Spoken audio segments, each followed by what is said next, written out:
Herzlich willkommen zum ultimativen Next Move Test.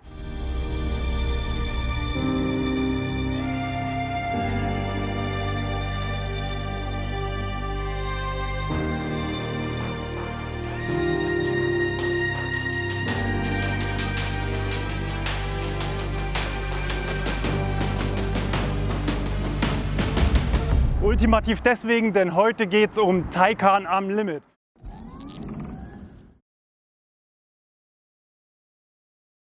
Der Porsche Taycan setzt neue Maßstäbe in Bezug auf Elektromobilität und Performance und Straßenlage. Wir wollen ihn heute ans Limit bringen. Auf einer öffentlichen Straße ist man da nicht so gut aufgehoben. Da gibt es schon nach 2 Sekunden Beschleunigung teure Tickets. Deswegen habe ich mir gedacht, wir gehen heute mal auf die Rennstrecke. Wir sind hier am Hockenheimring, nagelneu im Hintergrund das Porsche Driving Experience Center. Hier stehen 6 vollgeladene Porsche Taycan Turbo und Turbo S und da hinten ist die nagelneue Teststrecke für die Porsche-Fahrzeuge. Ich bin gespannt, ob es dem Victor, unserem Kameramann, schlecht wird auf dem Beifahrersitz und nehme euch mit auf Tour heute.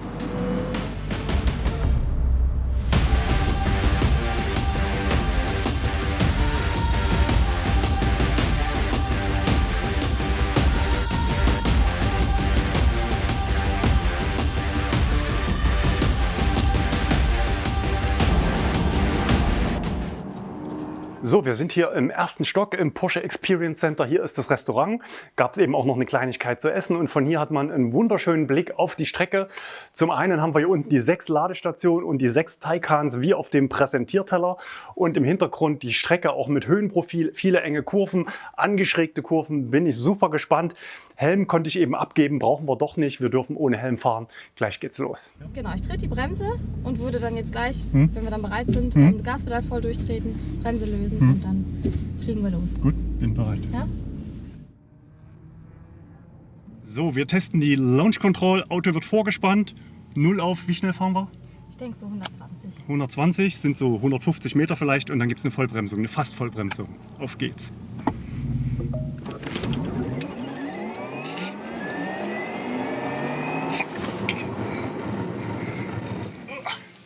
Cool. Cool, ja? Ja, man merkt auch, wie er die Gurte anspannt und den Schaltvorgang merkt man natürlich auch. Ja. Wir können.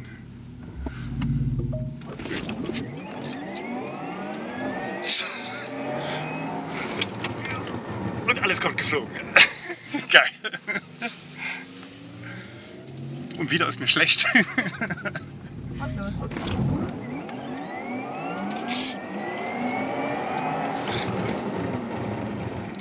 Jetzt waren wir im ABS, ja? Noch nicht ganz. Boah, ist das komisch. Oh. Jetzt darf ich Fenster wieder. Ja? Aufmachen, genau.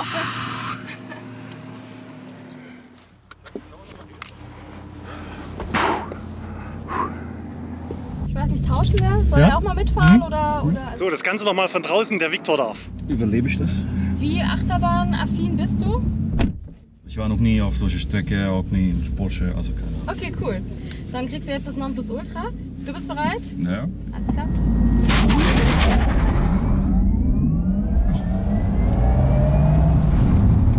Eine Höllenmaschine, sage ich nur. Es ist der Hammer. Tju. Das ist schon krass, ja? Ja. Gut. Das ist schon anders. Das ist schon Achterbahn. Es gibt sicher viele Menschen, die davon träumen, das mal auszuprobieren. Auf jeden Fall. Die Du bist einer der Ersten, ne? Ja? Ja, also ihr seid eine der Ach so. ersten Kunden oder Interessenten oder wie auch immer, die So, das fahren dürfen. Alles klar. Ne, also fahren wir erstmal im Normalmodus los. Genau, das ist die Rekuperation, die du ein- und ausschalten kannst. Und ansonsten Rückspiegel passt, Sitzposition ist auch okay. Gut, genau, dann einmal Drive Mode. Bin schon drin, ja, genau. Perfekt, dann einmal die Bremse lösen und an das Fahrpedal, so wie du es von der Automatik auch kennst oder auch dann eben von den anderen Fahrzeugen, die ihr jetzt schon habt. Die wird jetzt ganz, ganz fies scharf, genau. Ja, das mit der Bremse ist schon ungewohnt. Das kenne ich so nicht, aber wenn es die Porsche-Fahrer so mögen, dann sollen sie so kriegen. So ist es. Einmal hier rechts. Oh, ja. Nicht in der Kurve ans Gas, sondern wenn die Räder gerade stehen ans Gas. Wollen die mehr? Genau, jetzt kannst du ein bisschen ans Gas. Fährst du hier gerade drauf rein, schaust schon durch die Kurve durch. Schau durch die Kurve durch, wo du hin willst, genau.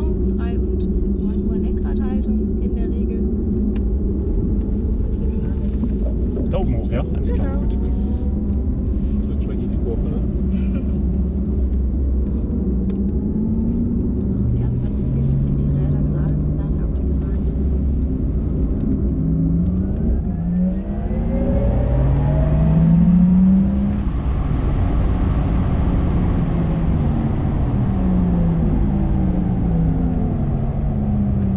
Das Schöne ist natürlich, dass du dann so in dieser Kippe die Wankstabilisierung vom Fahrzeug wirklich spürst. Weil wenn du normal hier mit einem Fahrzeug durchfährst, was das nicht hat, wankt sich Hier das hinten, schon ein ja, bisschen ja. ein.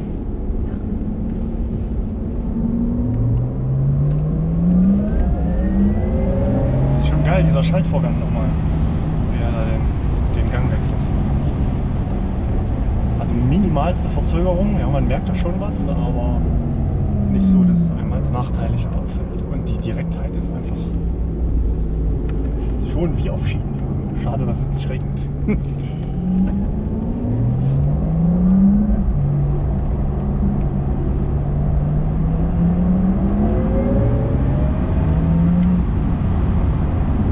Also gleich dann einmal nach der Kurvenkombination hier, wenn wir gleich nochmal auf die Gegengerade kommen, dass du dann einfach mal die Rekuperation ausprobierst. Dein InnoDrive oder dein Abstandsthermostat, die schauen ja immer, dass sie mit maximaler Rekuperationsleistung arbeiten, mit generellen Fahrzeugen. Und dieser Auto-Mode, der macht es so ein bisschen situationselastisch. Ne? Also das, was gerade gebraucht, gefragt wird, würde er darüber dann nutzen entsprechend. Die Geräuschwelten sind der Hammer. Schon cool, ja. Das ist ja schon so ein bisschen abgespaced, so ein bisschen Star Wars-mäßig. Ja? Ja, ja.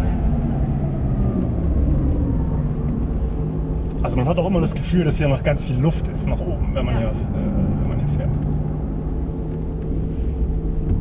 Also er fühlt sich ja nicht nach 2,38 Tonnen an. Nee.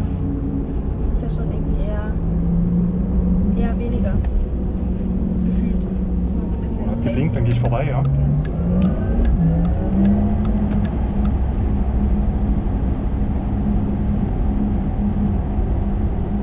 Ach, schon wieder da. Genau. Kurz aber knackig die Runden hier.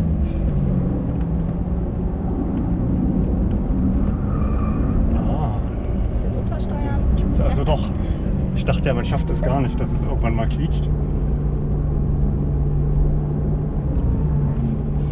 Das Bremsen vergessen. Na, dann landen wir hier im Teich. Dann hast du den auch schon mal bestellt. Ich hoffe, ihr habt alle eure Schwimmwesten dabei. Ich habe gehört, der kostet nur 3000, wenn er im Teich liegt. Ist das so? Ja, wenn es nicht gebremst ist, dann ist es das ganze Okay. Auto, Ja, was dir okay. gehört.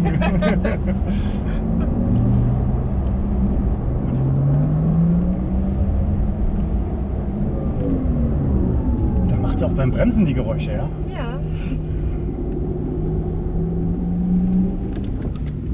Dann kannst du hier rechts auch rein. Hier rechts. Also nochmal, das ist ja extrem wendig. Ja. Eine weitere Lehre, lenkende Hinterachse unbedingt konfigurieren. Das Auto hat einen Wendekreis wie ein Smart. Es ist unglaublich für so ein Riesenschiff, wie der sich hier rangieren und drehen lässt. Da hinten sind sie, die Hinterbänkler, die mussten erstmal frische Luft schnappen. Ich muss zugeben, ich auch. Der eine oder andere ist ja schon ein bisschen blass und da haben wir es eigentlich ganz ruhig angehen lassen. Es haben einmal ein ganz klein bisschen die Räder gequietscht, aber eigentlich ist da ganz, ganz viel Luft nach oben. Das Ding liegt wie ein Brett hier auf dem Handlingkurs und die Kurven kippen von rechts auf links. Und hier fahren die Taycans auch noch um uns rum. Es ist echt beeindruckend, was dieses Auto imstande ist zu leisten. Und ich musste jetzt auch mal ein bisschen hier frische Luft mir holen, denn das habe ich noch nicht gehabt, dass auch auf dem Fahrersitz irgendwann man mal wieder das Bedürfnis nach frischer Luft hatte. So ein Blick auf den Kofferraum. Hier haben wir ein bisschen Kameraequipment drin. Ist ein bisschen kleiner als beim Tesla Model 3. Der durchschnittliche Porsche-Kunde ist, glaube ich, männlich, 50 Jahre plus. Und mit dem Taycan will man aber auch jüngere Kunden ansprechen, durchaus auch Familien. Und das Auto hat auf alle Fälle das Potenzial dazu. Der Kinderwagen passt vielleicht nicht ganz, aber so für eine Woche Urlaub passt es auf alle Fälle. Das Display ist gekrümmt oder curved, kann man auch sagen, und individuell konfigurierbar. Auf der rechten Seite haben wir hier jetzt den Fahrmodus uns hingelegt, damit wir auf der Teststrecke immer sehen, wo wir sind. Wir haben einen Range-Modus, einen Normalmodus, einen Sport und Sport Plus Modus und einen individuell konfigurierbaren Modus. Im Sport und Sport Plus Modus nutzt er das Zweiganggetriebe im Bereich 80 bis 100 km/h, wird auf dem hinteren Motor der zweite Gang hoch oder runter geschalten, und im Sport Plus Modus haben wir noch den Porsche Electric Sound. Dann schauen wir im Mitteldisplay nochmal auf die Trips. Wir stehen jetzt hier nach unserer erfolgten Teststrecke und hatten reine Fahrzeit 44 Minuten, Durchschnittsgeschwindigkeit nur 26 km/h, weil wir zwischendurch mit eingeschalteter Zündung auch noch gestanden haben und gesprochen haben, und 20 Kilometer sind wir hier gefahren. Das hat vollkommen ausgereicht, um die Dynamik dieses Autos zu erleben. Dafür sprechen auch 65 Kilowattstunden Durchschnittsverbrauch pro 100 Kilometer. So, nochmal der 2 Meter Rückbanktest für die Knie. Geht es, also ich muss hier nicht mal spreizen. Auch so Sitzhöhe und Füße, das passt ganz gut. Am Kopf bin ich natürlich hier ein bisschen am Heulen, da bin ich einfach zu groß gewachsen. Der Wind muss vorbei an dieser Kampfmaschine, aber sitzen kann ich hier hinten, hätte ich gar nicht so gedacht, wenn man das Auto von außen sieht. Es gab ja noch ein kleines Package von Porsche, unter anderem ein Erfrischungstuch. Es geht mir jetzt wieder besser. Ich habe drinnen noch eine kleine Umfrage gemacht unter den Teilnehmern. Wir waren insgesamt 6 Fahrer, die hier angemeldet waren. Jeweils entsandt von den Niederlassungen, Reservierer und Besteller des Porsche Taycans. Reservierer, die sich noch nicht entschließen konnten, und Besteller, die entsprechend schon bestellt haben, so wie wir, aber es nicht erwarten konnten. Entsandt von den Niederlassungen. Wir haben in der Niederlassung Leipzig bestellt, sozusagen direkt am Werk gelegen. Dort kennt man sich sehr gut aus mit dem Auto, und sie waren alle ziemlich geflecht von diesem Auto, wie viel Reserve da drin ist, wie das Auto abgeht, wie das Auto bremst, wie das in allen Lebenslagen alles andere verspüren lässt als 2,3 Tonnen. Auch ein Tesla-Fahrer dabei, der unseren Kanal und mich natürlich auch kannte. Man geht auf eine Porsche-Veranstaltung, es sind 6 Leute da, und Next Move-Kanal ist ein Begriff, oder man wird gleich auch angesprochen, positiv freudig. Seit 4 Jahren Tesla-Fahrer, von einem Model S jetzt gewechselt auf einen Model X Raven, aber ein Fuhrpark in der Flotte, und vermutlich wird wohl an dem Taycan auch da kein Weg vorbeiführen nach dem heutigen Tage. Porsche ist natürlich ein Unternehmen, was auch Geld verdienen will, nicht nur mit Autos, sondern auch mit Veranstaltungen. Sowas hier hinzustellen, war nicht ganz billig.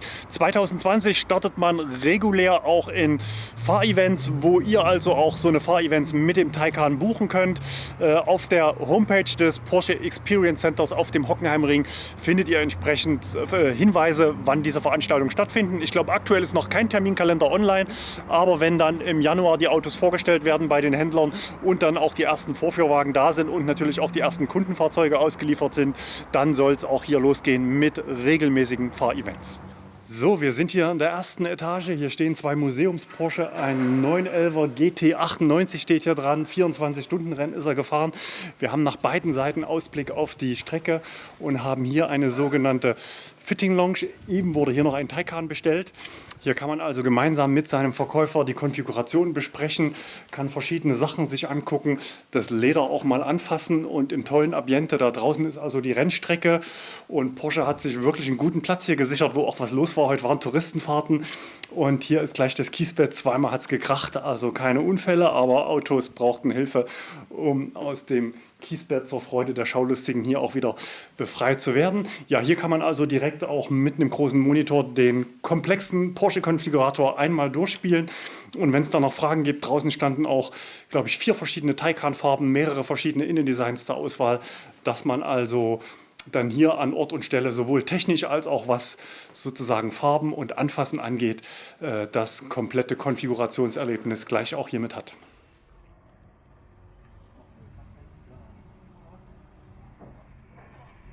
Ich bin Porsche nochmal aufs Dach gestiegen. Hier gibt es auch eine sehr schöne Dachterrasse mit Liegestühlen im Porsche-Design. Und wir waren offenbar nicht die letzte Gruppe. Es sind noch schon wieder mehrere Taycans hier auf der Piste. Und ja, von hier oben hat man einen schönen Blick. Hier unten sind die Ladestationen. 3 Autos stehen hier noch.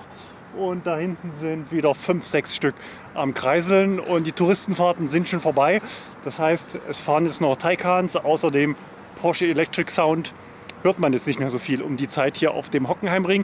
Außer da drüben natürlich die Autobahn, die schallt so ein bisschen herüber. Auch für Elektroautos gilt hier mittags eine Pause, Zwangspause, ich glaube 12 bis 13 Uhr, und natürlich ein Nachtfahrverbot.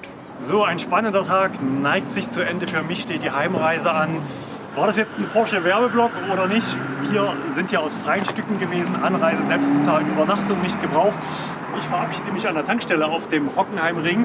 Eine Tankstelle war bisher Porsche-Fahrers Freund sozusagen. Jetzt brechen andere Zeiten an. Der Taycan ist elektrisch geworden und fährt demnächst eben ohne Tankstellenbesuch durch ganz Europa. Bis zum nächsten Next Move Video. Ciao.